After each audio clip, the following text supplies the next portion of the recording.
এই হচ্ছে সেই পাপেয়ার বীজ, যে পেঁপের বীজ আর কি আমরা কয়ফল কই। কয়ফলের বীজই 1.5 চা চামচ। তো এখানে হচ্ছে কয়ফলের বীজ, এটা খেয়ে নিচ্ছি। বিসমিল্লাহির রহমানির রহিম।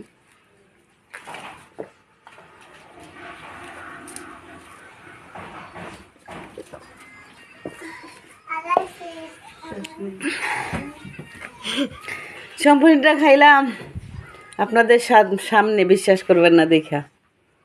এই যে খেয়ে নিলাম। পেটটা বদ হজম যাদের আছে, পেট ফুলা পেট ফাঁপা বদ হজম, যাদের ফ্যাটি লিভার, যাদের চর্বি বেশি, ওজন কমাইতেছেন, তারা এই পেঁপের বিচিগুলা খায়েন।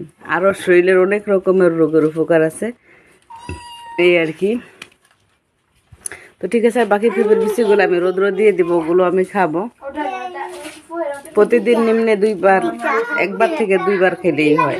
তো ঠিক আছে বন্ধুরা, পেঁপেগুলো আমরা খেয়ে নেই।